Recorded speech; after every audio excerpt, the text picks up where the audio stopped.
Welcome to As I Live and Grieve, a podcast that tells the truth about how hard this is. We're glad you joined us today. We know how hard it is to lose someone you love and how well-intentioned friends and family try so hard to comfort us. We created this podcast to provide you with comfort, knowledge, and support. We are grief advocates, not professionals, not licensed therapists. We are you. Hi, everyone. Welcome back into another episode of the As I Live and Grieve. Again, I want to say thank you for taking the time to stop what you're doing for a moment and tune in. And if you're listening on a mobile device, well, hopefully you can keep doing what you were doing before, whether it's driving or just being outside on the patio. Maybe you're walking your dog. Oh, I hope you're not exercising. That sounds so hard to do. But at any rate, here we are again with another episode and another great guest. With me today is Pam Baker. Hi, Pam. Thanks for joining me. Hello. Thank you so much for having me. Oh, my pleasure, certainly. We're going to talk about a variety of things today. Who knows where the conversation will. But to get us started, would you just kind of give a little bit of your background, your story for the listeners, and let them know who is Pam? Who is Pam? Oh, my word. Well, I live north of Atlanta in Georgia, so we'll start with that. I have 4 kids who are almost 23, 19, and 16.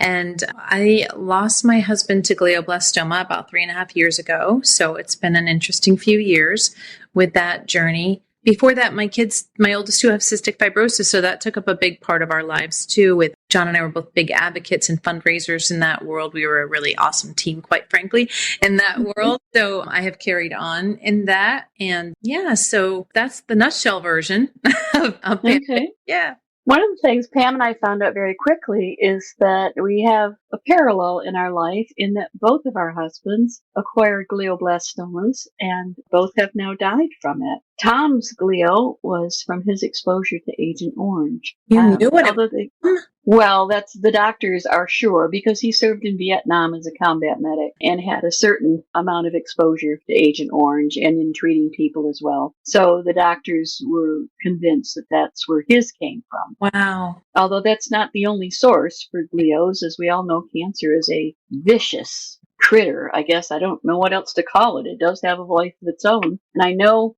when Tom received his diagnosis, I was there with him in the hospital room, and the doctor said, I can tell you 3 things about glios. The first is that it's an extremely aggressive type of cancer. The second is that it's rather unpredictable. It can be different for every person that has it. It will respond a different way to different medications, different treatments. You never really know if what you're going to try is going to work. It's unpredictable. And the third thing, and he took a huge pause, is that there's absolutely no cure. Yeah, exactly.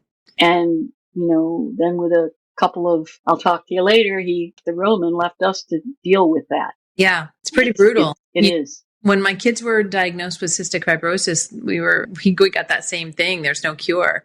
And at the time Gavin was 2.5 and I was pregnant with Jake. It's genetic. So we found immediately, I had an amnio to find out if Jake would with it. And sure enough, he was. And those words, doesn't matter if it's CF or glio, you're just like, it's really hard to hold on to any kind of morsel of hope with those words. It is. Yeah. It is. Yet we still try, and the doctors still try to fill us with hope.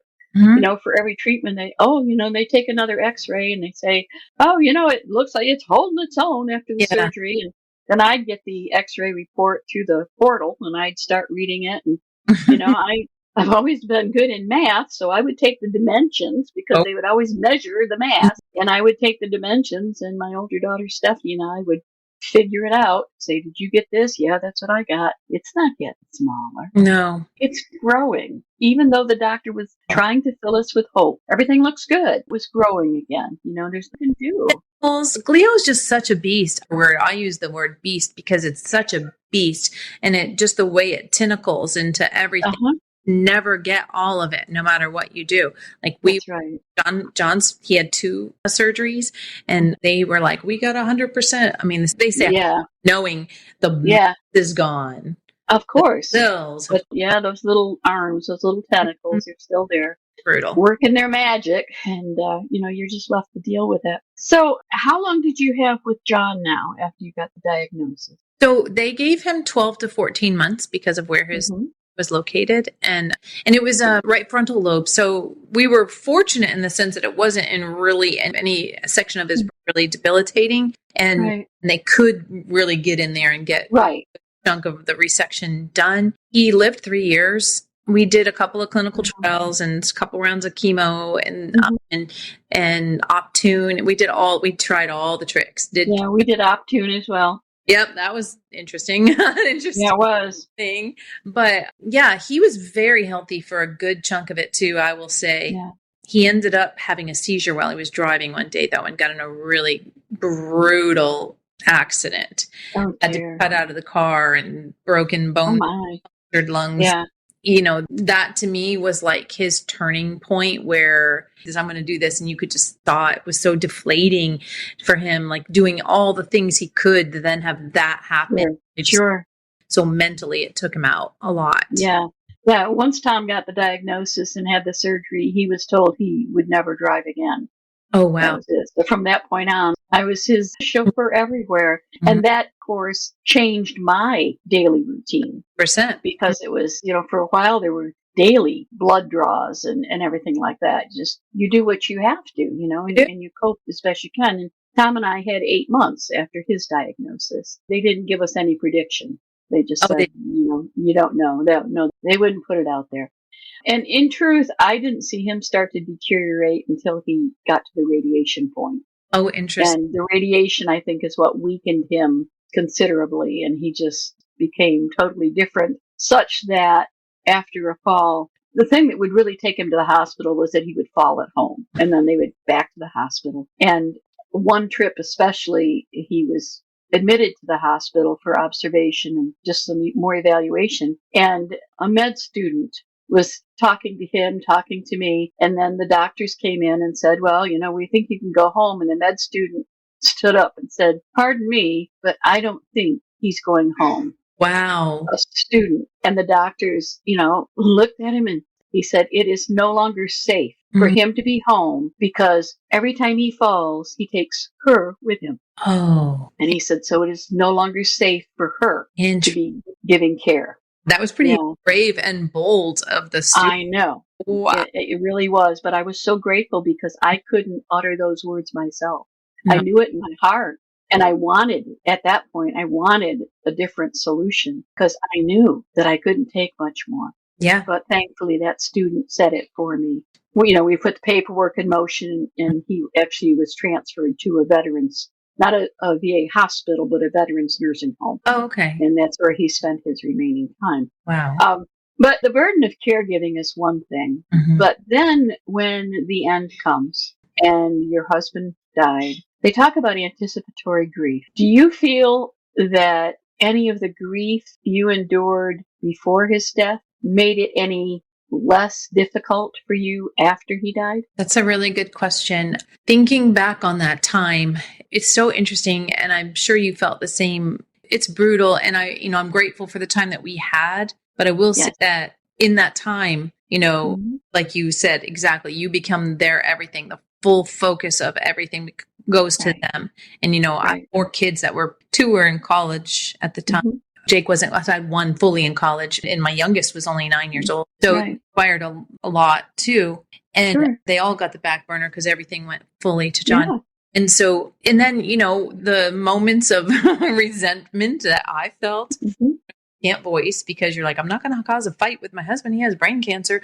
I'm not. That's right. Yeah, you can't. Yeah. So there are so many layers of emotions, right? So you're like, your fear, your grief, your anger, your frustration, your resentment, it's all buried because, I had to be the one when he did have the moments of despair. Like he'd go into dark places, I'd let him in there a little bit and then I'd have to be the cheerleader to bring him back up. Like, come on, get the gloves. Let's go. We're not this way. And so there's so much, my own health, honestly, really deteriorated in that 3 years. Right. I a lot of wine, I'll tell you that right now. I did drink a lot. And so I had that. So I wasn't sleeping, the worry, the cortisol, you're like living for so long. Yeah. Were you working at the time? I did work. I was always a stay-at-home mom, but interestingly, my second child was not in college. He was in school, but he went to boarding school, but it was only an hour from me. And so I worked at the boarding school as a volunteer all the time. And then they had a position like the parent relations coordinator. Right. Quit suddenly. So they were like, please come and do this job, because I knew how to I hired her. I was on the hire. Sure. And so I did. It was interesting because it was not long after John was diagnosed that they asked me to do that. And it was like an hour and 10-minute drive, but I only about a few days a week. So I never worked until like he was diagnosed. Oh, wow. That I suddenly had a job. It was very, oh my goodness. But it probably saved my sanity some. My work became my haven when I could work. Yeah, because in the beginning, once he got to a certain point, I couldn't do that anymore. But there's so many layers. So that's a good question. Back to your question about anticipatory. Yeah. I don't know. I think I was so in the weeds with all the emotions, and then it was just survival after he did pass, It was still, again, having all my kids and just survival. Thankfully, he left us. I mean, I've met so many widows now. I told you I started a group here, Widows Who Want, and WINE, of course. And so I've had the privilege of meeting a lot of widows, and so many women are left in financial distress after their person dies. And that just adds a whole nother layer, right? I feel so grateful. We were left in a position that I didn't have to worry about that. I didn't have to sell the house, didn't have to go get a job, didn't have to do any of those things. So thankfully, because that just adds a whole nother layer.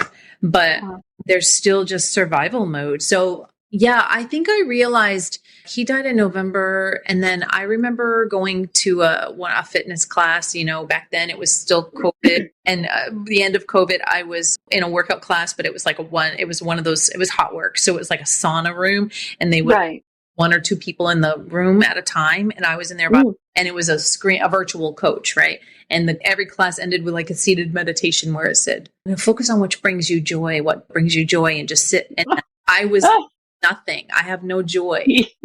There was nothing. And I couldn't, that was when I realized, I was like, you need to get a grip. And thankfully it wasn't too long after he died, but it was, 6 months or whatever. But I was like, you've got to pull yourself up here and find some happiness in your life, and at least try to start working my way back there. Yeah.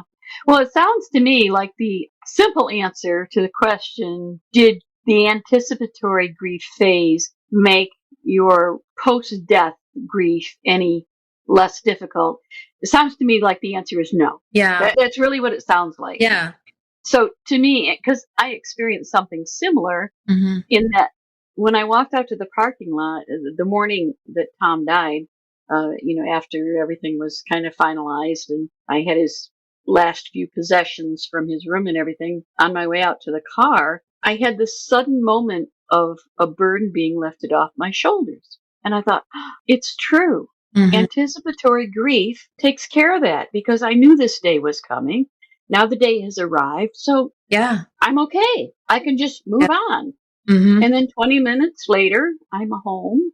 I'm dissolved in tears and sobs and just could not put it back together. And I thought, wait a minute, what happened? And I thought I did that. I felt like I'd been cheated. They told me that it was supposed to be easier. Well, it's not. Right. I think all it really does is just extend.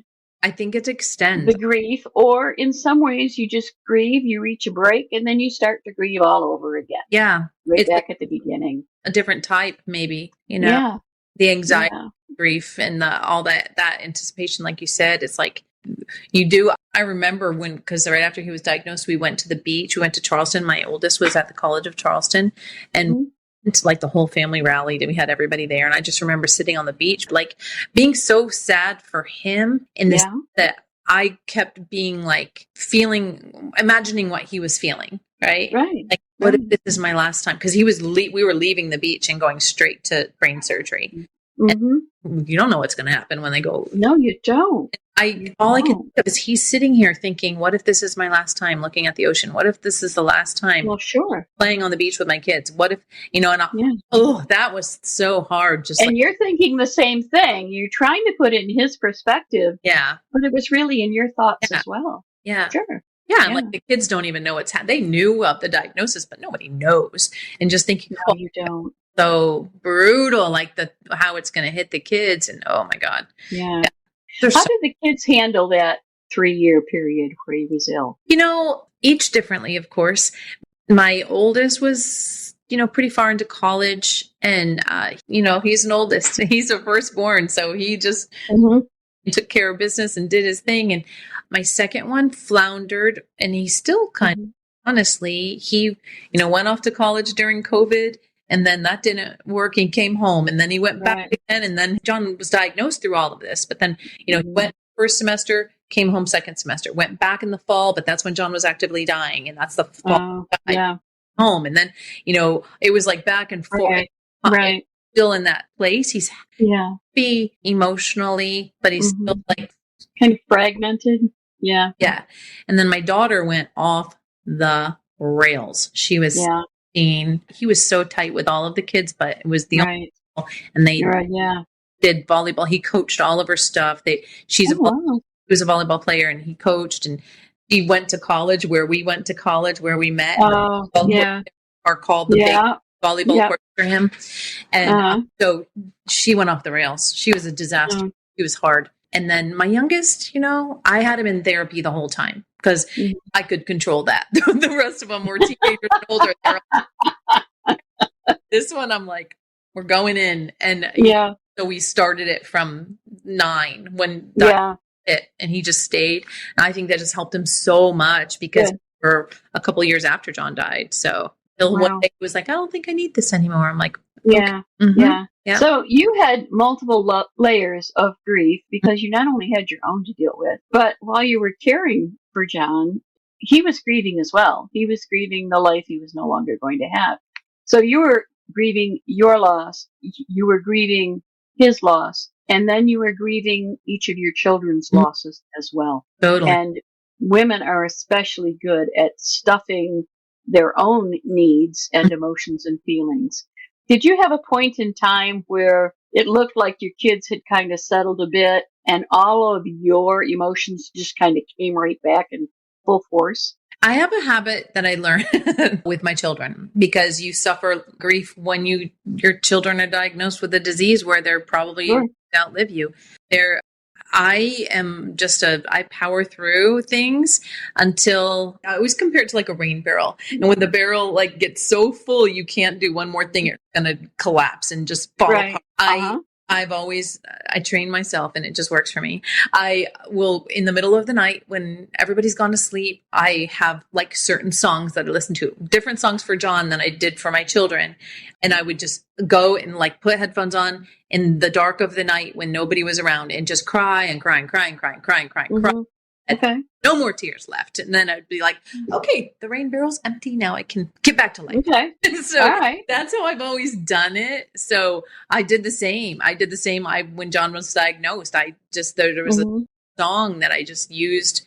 Oh, it was terrible. It just struck me. I was like, oh my God, I couldn't remember what it was, but it just came into my head. The song by Chicago, If You Leave Me Now. Remember? Oh, yes. I don't know why that song it's obviously a breakup song, but I would just go in a room. Well, it just provoked the right emotion when you needed it most. Yeah. It did. And I would just listen to it over and over again and like, come back. Okay. Yeah. Come back and do it.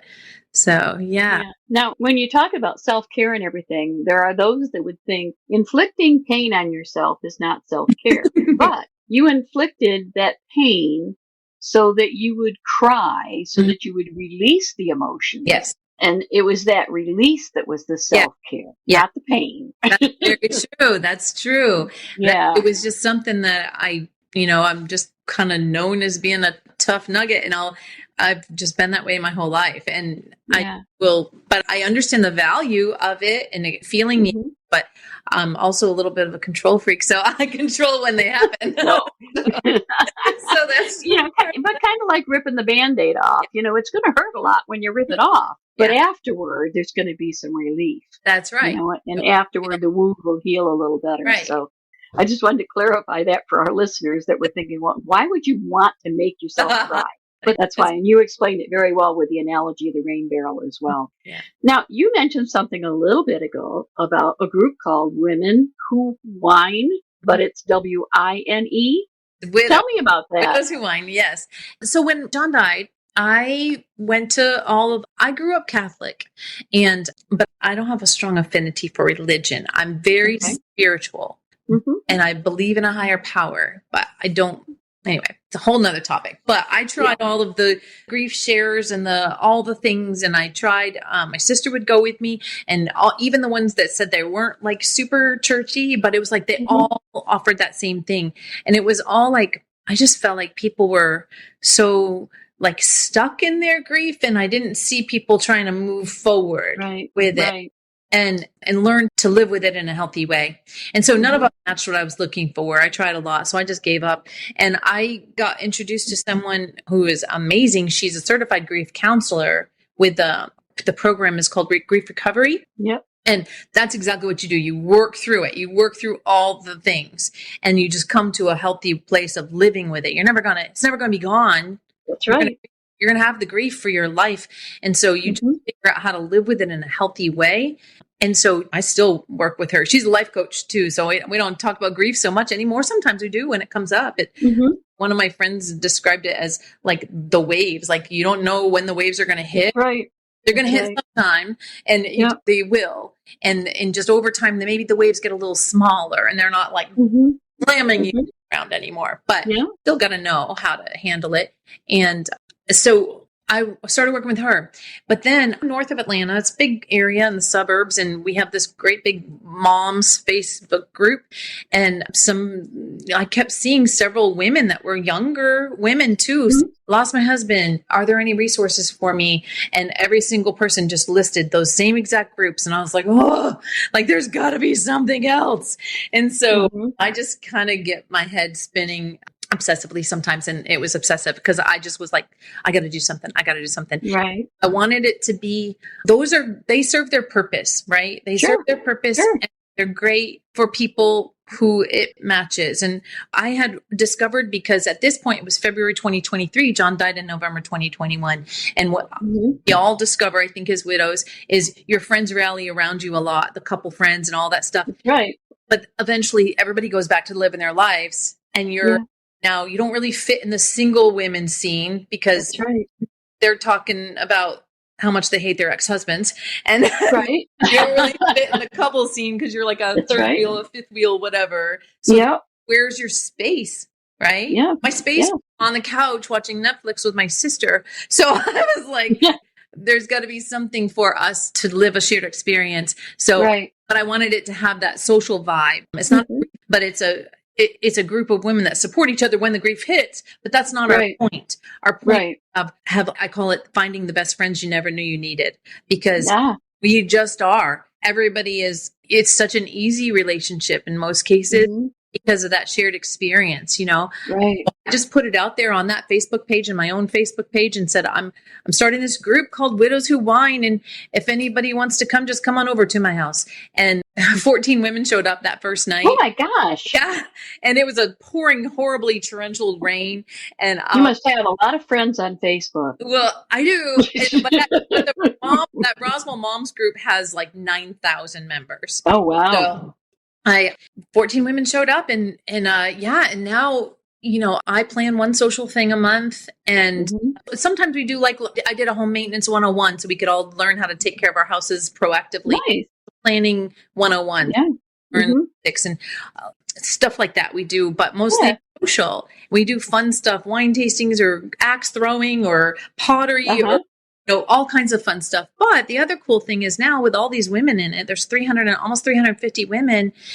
There's mahjong, and there's book clubs, and there's cornhole groups, and there's, widows who golf, widows who dine, widows who, all the stuff. Like, my goodness. Offshoots of, that's incredible. So fun. And so then I had all these people reaching out to me in other states, because I do have a big Facebook presence, and you have something like this in Philly or New York or Oklahoma or Florida. And so that got me thinking again. So I actually have been working with an app developed for almost 2 years now. And if I keep wanting it to be perfect before I fully launch it, it's in the stores now, but nice. I'm not like pushing it hard right now because I'm still tweaking. They're still like, oh, I don't like that. And I don't like this. And I just need to just do it. But so that, will be coming out. Well, it's out, but it'll be. And is that also Women Who Whine? Widows Who Whine. Widows Who Whine. Yeah, Widows Who Whine. And that's the whole, it's actually very much designed like a dating app because you put on your things you like and you build a profile and you can do the little geographical thing. Like if I'm going to LA, I can look up in any widow. See what's going on area and I can just go and, you have a built-in group wherever you go. Wow. Yeah, it's really fun. It's really cool. That's really cool. Yeah. Wow. And I also know that you have written a book. Yes. What's about that? Yeah, so my husband was a financial advisor, and obviously we knew it wasn't going to end well when he got diagnosed with glioblastoma. And he was very proactive. We had a team. We had a CFP, lawyer, all the things. He had a full team at his office. And when he died, there was still things that we didn't have set up right. Because you don't know until you know on a lot of things. However, the title of the book is called Where's the Key to the Safe? Because I didn't know where the freaking key to the safe was. I was like, we had 3 years to plan for this. How do I not know where the freaking key is? And so, that was one of the things I was like, man, how do people do this? If it's another one of my brain gets going. I knew it was coming. Like we knew we had 3 years to plan and a team and a successful business, like all these things. If your husband dies in a car accident on the way to work, how do you do this? And so my nephew actually worked for my husband. He's also a financial planner. He went through all of it with me when John died. And so he co-wrote the book with me. And it's so awesome. It just launched a couple weeks ago. And when John died, I'm not a fan of any of the financial stuff. And he tried and tried and tried. And I was like, no, that's your job. You had to do that. And oh, Lord. But I started reading everything when he died because I didn't want anybody to take advantage of me. I was going to know my stuff. Well, those books are so boring. And I was just like, oh my God, the topic is boring, but also the writing is boring. The visuals are boring. And so I wanted my book to be really pretty and the fonts to be aesthetically pleasing. And we have graphics. One of my nephew's friends is our graphic designer. She did some graphics to make it all really, it's meant to be really pleasing to the eye. Very easy. And the whole vibe is meant to feel like you're sitting down with your girlfriend having coffee. And I have a joke. I'm like, when I was pregnant, I read the book, Girlfriend's Guide to Pregnancy. I'm like, Girlfriend's Guide to Widowhood. Girlfriend's Guide to your spouse dying. Right. So I wanted it to have that vibe though, that you're hanging out with your friends and talking about things. And so each chapter, we cover everything from like words and keys to the safe to continuation plan, because we had to figure out how to do it. And so his name is Cameron, and obviously I'm Pam. So every chapter, it starts with Pam, and I give an anecdotal story about that particular topic. If it's or umbrella policies or, whatever, Pam comes in and gives the professional perspective. And it's really cool. And then we have a workbook that goes along with it. So ideally, if you work your way through the whole book, you can literally like take that workbook to your like, whatever.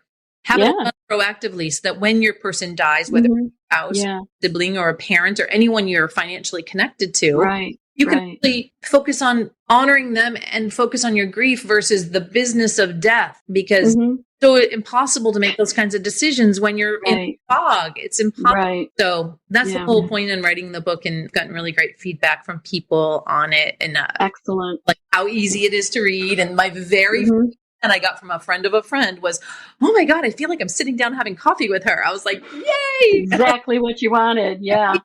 Oh, that's super. That's super. Well, I know it's going to seem like you have done nothing but talk, but we've both talked. Yes, we did. Half hour. And this is the point in the podcast where I turn the microphone over to my guest and let my guest just speak directly to the listeners without me interrupting with questions. So I'm going to pass the microphone to you. Make sure you tell people where they can find your book, repeat the title, tell them a little bit about the new app so they can start looking for it. and just, the floor is yours. Okay. Well, thank you so much, first of all. This has been such a pleasure just talking with you and getting to know you and just being able to share my story. I just think it's an honor. So thank you. I will say, okay, so Widows Who Whine, I have a website, widowswhowhine.com, and you can find everything there. And the Widows Who Whine app is in the App Store, in both Google and the App Store. And what else? I actually just started a podcast of my own. And so I have two. I was telling you about my coffee, cancer, and cocktails, where we chronicled our entire journey with glioblastoma from diagnosis until the end. And that into a podcast that's already in all the platforms, Spotify and Apple and everything. And then I launched another one last week called The Lost Love Stories. And that's really about, I talked to a lot of widows about this too. People after, not very long, stop talking about your person. And that's right. Because they don't know how to talk about the people who are dead. And when they do, they sort of glorify everything. So the real person is lost. So this podcast will talk not just to widows, but like my son, Jake, is going to be my first guest, actually. Oh, nice. I did an intro episode last week, and Jake lost his best friend, Blake, in a snowboarding accident. So we're going to, so he lost his dad. Yeah. And it's terrible. So it's just anyone you've lost, just a chance to chronicle that story, the good, the ugly, the challenges, the things, what that's going to be about. And then, of course, my book, Where's the Key to the Safe, which is on Amazon and pretty much anywhere you can buy books now. You just have to be super careful, and because it's Amazon, you have to be specific until I have 100 reviews, which I think we're at about 50 something. When you get to 100, you go into their algorithm. But until then, you have to be specific. Yes. You can't even put where is the key to the safe. It has to be where's the But and then the workbook is there too, but it has to be where's the key to the safe workbook. Yeah. So specific, but hopefully we'll be up to our 100 reviews soon, and we'll be in there. But we did hit the bestseller on it. We did. Oh, that's excellent. Got the bestseller and the new release bestseller and all that stuff. So we got that stuff. So I think that's it. My podcast. All right. My book. You're a busy lady. Kudos to you. Kudos for your legacy work, because that's what it is. It is. Your book, the community of widows who whine, your app, everything. Kudos. Yes. So listeners, this is the time, of course, now you know what's coming next is I have to sign off. And I have to tell you that, as I say every time, that the contact information, links and everything for Pam will be in the podcast notes. So don't worry if you didn't have a pen handy. You don't have to listen to the whole episode again. I wouldn't do that to you unless you want to listen to it again. You can just look in the podcast notes and you'll find all the contact information there. And they should all be live links. So you can just click on them and it'll take you right to her website. And I encourage you to do that. Pam has great information. I have no doubt that her book is delightful to read. I think, the one career that you might have after you go through grief period and dealing with paperwork and all that is you probably could become a detective or a personal investigator, because that's what it winds up being. You have to do so much work in that vein. Remember also to take care of yourselves. You heard Pam's story of her self-care, sobbing, crying in the middle of the night in response to a song with a theme, one for her husband, one for each child, things like that. It may sound like you're inflicting pain, but you're not. You're prompting a release of emotions. And we all know that the more times you tell the story, the more times you cry, yell, scream, get the emotions out of your body, the easier it is to move forward. And move forward is what we all need to do. For sure. So take care of yourselves, and I hope you'll find time again to come back for the next episode as we all continue to live and grieve. Thanks again, Pam. Thank you so much. Thank you so much for listening with us today. Do you have a topic that you'd like us to cover, or do you have a question from one of our episodes? Please email us at info@asiliveandgrieve.com and let us know. We hope you will find a moment to leave a review, send an email, and share with others. Join us next time as we continue to live and grieve together.